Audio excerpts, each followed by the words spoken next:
Thank you so much, Becky, and thanks for having me here. It's really nice to be in this room full of friends, full of peers in the communications area. And I had a great time and a great party yesterday, and I hope we will have a great party today, so we will go off to the weekend and feeling really in the party mood, right? Okay, this is a big area to cover in 25 minutes. So I will just start off showing you a case from my real reality. But I have so many crises going on all the time, so I just picked one that, as Becky said, took place in media. But I would like to start with telling you something. My boss sometimes calls me a duck. He calls me a duck. He says to me, "You're so calm on the surface, but you paddle like hell underneath." And I wonder, please raise your hand, all communicators in here, how many of you feel like a duck sometimes? So I'm in a good company, right? Yes, I think this is when we come to work, many of us, we really don't know what the world will bring, or this day will happen, you know.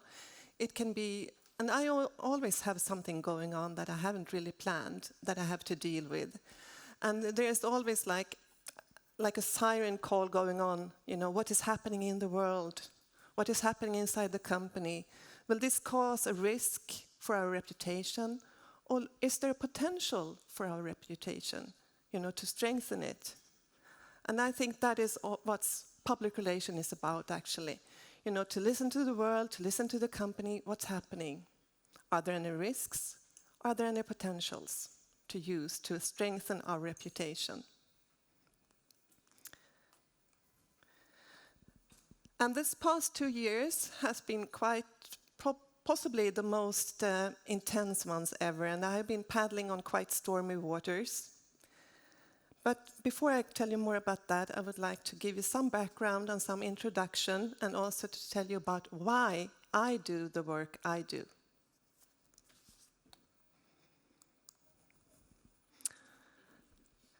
This is where it started. I was working as a tour guide on Crete some years ago, or many years ago. But not all days were as happy and sunny as it looks like here on the picture.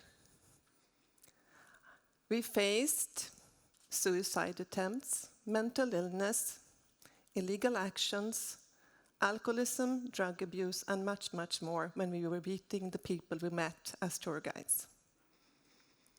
People on holiday are not always happy.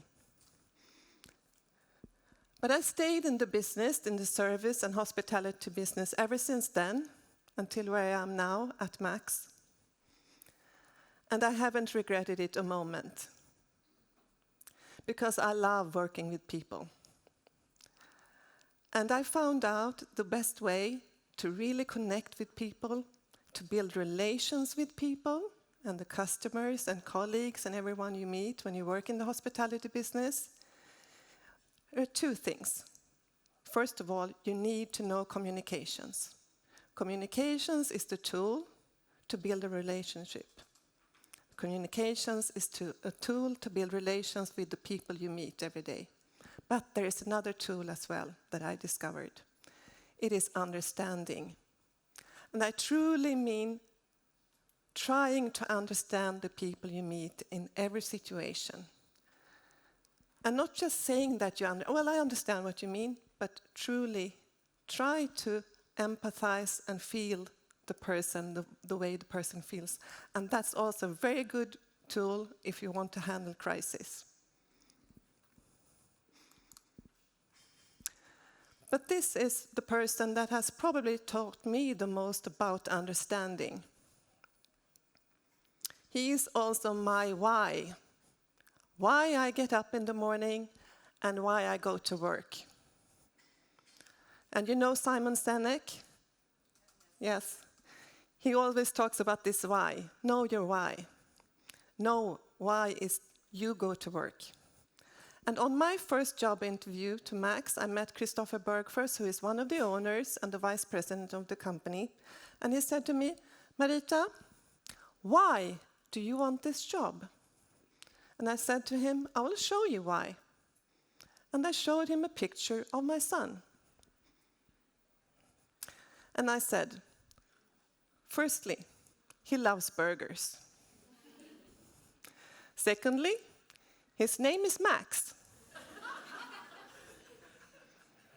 He's very proud of that hat, I can tell you.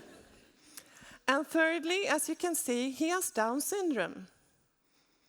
And my highest wish for him as an adult is that he will get a paid job when he grows up. And I believe one of the few companies in Sweden who would like to hire him is Max Burgers. And Christopher said to me, yes, you're right, Marita, that's true. So that is why I wanted that job at Max. What I actually was saying that I believe my why aligns with the company's why. And that is, these are the second reasons I want to go to work in the morning. I have a deep respect for the people at Max who every day serves other people, our guests. And I believe the finest thing a person can do is to be of service of others. So my why is also to serve the people who serve our guests. And also this little person on the photo, I want to be a part of a change to serve him a better, sustainable world to live in. So why I get up in the morning and go to work is to make a change and to be of service.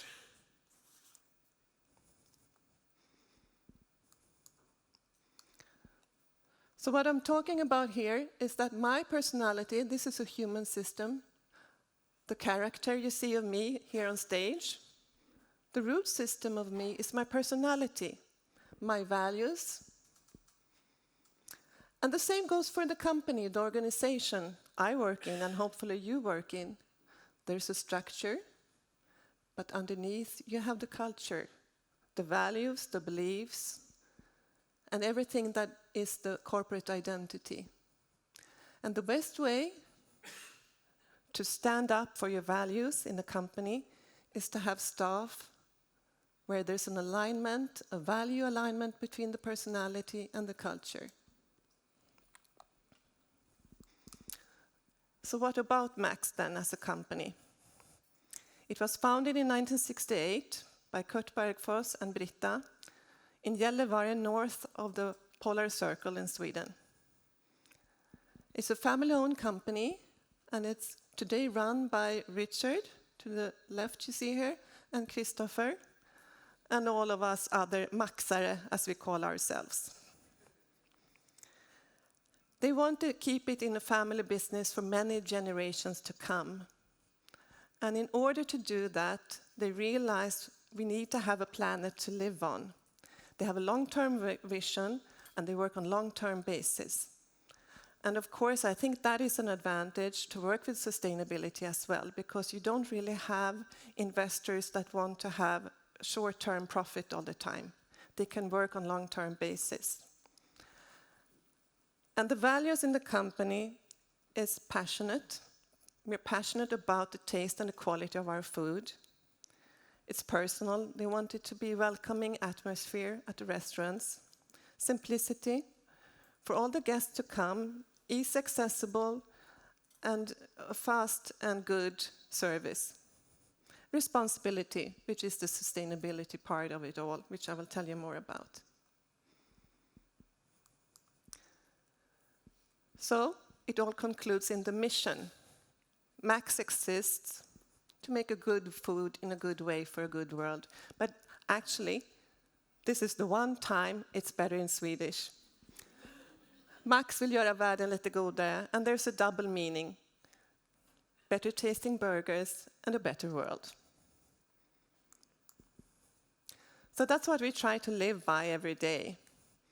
But around 2006, 2007, the sustainability work took a turn in Max, because we did a thorough climate analysis, and it was obvious that the beef burgers is the climate villain. 53% of the climate impact of the company comes from the beef. So we have a beef with the beef. The owner said, well, if you're a part of the problem, you need to be a part of the solution. Let's do something about this.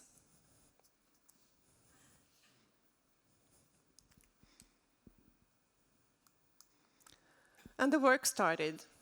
We were climate labeling the entire menu so that the guests could make their conscious choices, what kind of burger they wanted. And we also started to reduce the climate impact and do carbon offset.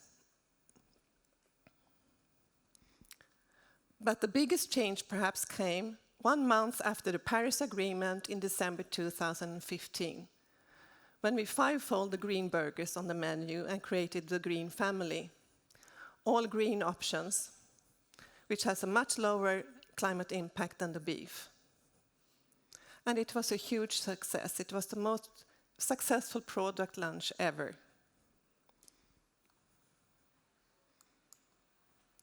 But we also realized this is not enough, because if we will be able to reach the 1.5 degree target that United Nations has set up, we need to do more. We will not really solve it just by reducing it to net zero. We also need to capture carbon from the atmosphere. And this is not just Max we're talking about. We talk about the entire world, all of you in this room. This is what it is about, actually. So, in June 2018, just before we turned 50 years old as a company, we decided to go climate positive. And climate positive we were probably the first company to do it. We have a car sharing pool service on New Zealand doing the same thing. But we said, okay, there's no template to do this, but we want to be pioneers. We want to show and to inspire others to do more. We're just a small company in Sweden. We cannot change the entire world, but what we can do is to take responsibility to inspire others to do more. So let's do it. And this is my boss, the one who calls me a duck. Sometimes. I'm glad he doesn't call me a goose. But he was at the Sustainable Brands and he was launching this idea. And we realized, okay, we're doing this, we're brave now, okay? But we will probably face difficulties on the way. This is just briefly how climate positive works. We do the climate analysis, reduce everything we can reduce, in line with the Paris Agreement, what they say we should do it. And what we are doing now, because what we saw when we were changing to the green family, we were actually lowering our climate impact with 18% per earned euro. So that is quite a lot. Even though we were growing as a company, we were reducing our climate impact. But we know that we still have a beef with the beef, right? So what we do also is to carbon offset. We capture carbon dioxide by tree plantations, and we do it to 110%. So, as I said, we knew we were pioneers. We didn't really know what we would expect when we were talking about this. But we got some really nice media coverage, especially international press, because they thought, this is good, this is great innovation, look at this as a best practice. But by the end of the summer, a little year ago, we were also facing a lot of questions from media, journalists and others here in Sweden. So being a pioneer is not always an easy road to go, but sometimes you need to take the lead, right? What we could see was that it was questioning the purpose of this business sector. How can a commercial business, for-profit organization try to do this? It must be greenwashing, right? They cannot really do it for the right reasons. They probably do it just to earn more money by themselves. That was the criticism that we heard. And we also faced this. There are groups in the society who have their own agenda when it comes to sustainability and what they believe is right. So we've had some headlines hijacking our messages. This is something that we have never said, that we would stop selling the beef burgers. What we do say is that we will increase the share of green burgers because we want to lower the climate impact. And that turned out to be a real storm around when it comes to farmers in Sweden. Became really angry with us. They felt let down. But we also have right-wing and left-wing opponents, kidnapping our message just to have some space in media to tell their story. And we also faced a third thing. When we started to talk about climate positive and what it was, we wanted the customer to feel like a climate hero. We wanted they to realize that I'm making a change by eating this burger instead of another burger. But this was not really a good way to say it, and we realized that. So the advertising Reklamombudsmannen, who is following the International Chamber Commerce Code, also said this is not a good way to say it, to explain climate positive in a 15-second long commercial film. And we realized that. But the headlines turned out like this. It was the climate positive that we were not, we were convicted for, which is not true. It was the way we presented it. So, what could I learn from this? How could I understand it? Understanding. It is quite clear that we have a polarized world where the media landscape enhances differences and to set their own agenda and to get more clicks out of headlines and so on. I believe you all face it and realize it. But I call this connect and correct. I think the best thing is to start to listen. What is happening? What is there a truth in what they're saying? How can we make ourselves better? So we have been doing some analyzing for ourselves, to approach the controversy wisely, try to understand, and also take contact with the chief editors, with the journalists, and with those that sending in editorials and so on. And, making a contact, starting a dialogue. Why do you say this? What do you mean? How can I learn from it? And also approaching them and connecting, because we also know that sustainability is quite complex. It's very difficult to grasp all the details when we talk about the climate change. So I can also help journalists to understand this area a little better. Making fact sheets, sending them links, how they can do more research and so on. And I think that is something I hope you can take away and learn from also. Help the journalists to do their job. Because they live in a fast world and they have to create content quite rapidly. So what we can do is also to help them to make their job a little easier.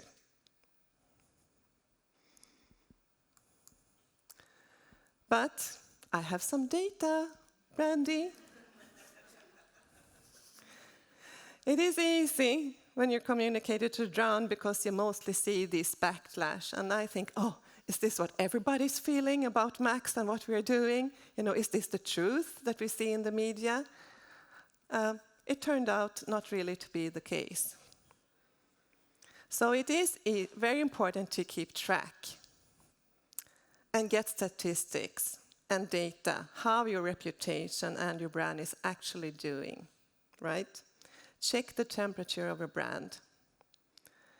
And when we check the media analysis, we can see that our media quality is really on the rise. The average is around 18%.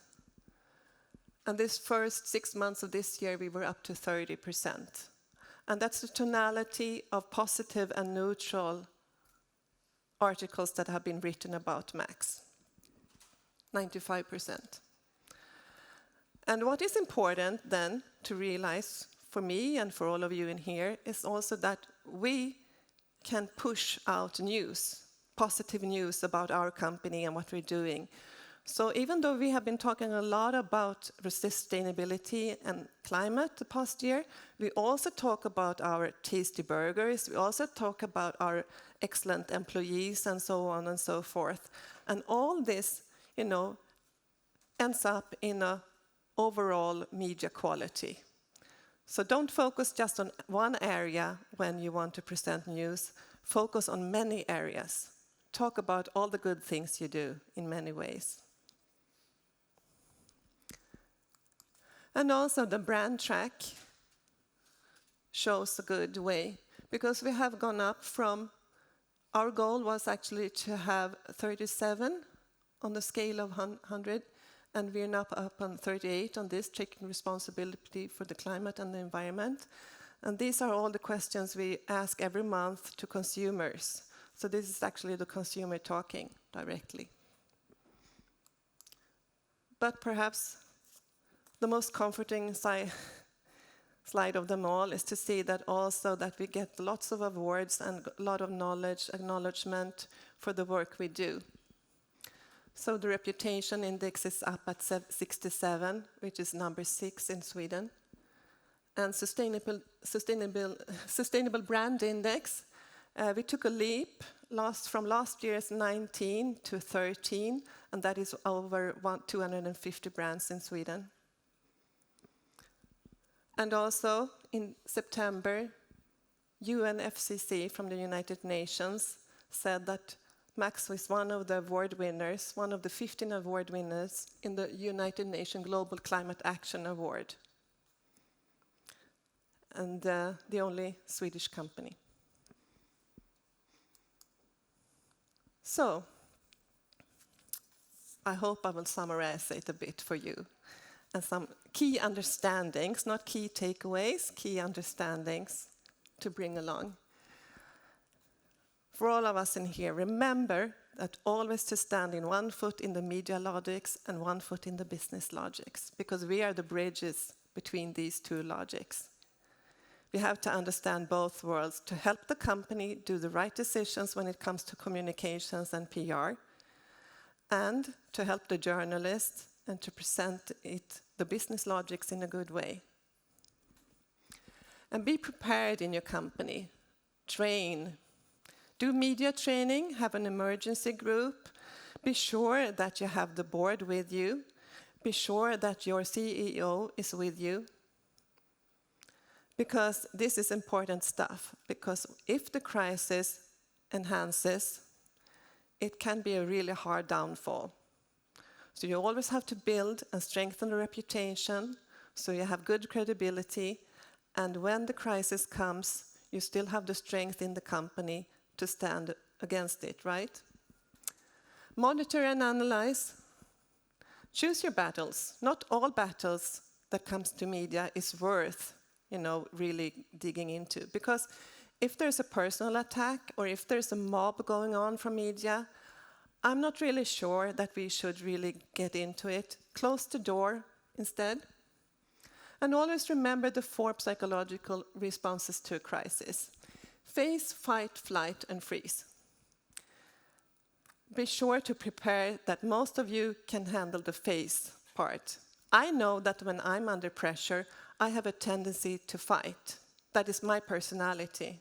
I engage very easily, and then I want to fight. I want to give back. But then I have to step back and think to myself, okay, understanding, breathe, Marita. And also be sure that your CEO is on the face part. Because if the boards or the others want to escape from this or play dead, it's not really a good way to handle the crisis. So train these things. Embrace the backlash. Try to understand it instead of, putting up a fight.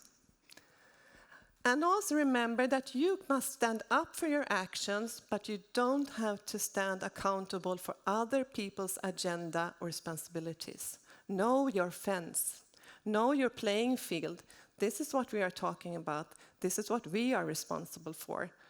But there's a fence, and know this fence, and talk to your colleagues about it, so you don't start to answer questions that has nothing to do with your business. Own your own story, and if you don't have the possibility to make your story in the news, you can always publish it in your own channels, Do your own storytelling and publish it then, because it is searchable and people see how you have been taking a stand. You're always entitled to own your own story. And never ever sacrifice your values, because if you want to take a stand in difficult matters, you always have to be grounded in your values in the company. And know your values and stay put with them. Don't think, blame it or escape from them. These are very important. And as I've been talking a lot about understanding, I would like to end with my favorite quote. I think this world needs a little bit more kindness sometimes. It is a harsh media landscape in many ways. But if we all try to be a bit more kind to each other and a bit more understanding, I think we will be able to have a better world to live in and have a future world to live in. Thank you very much.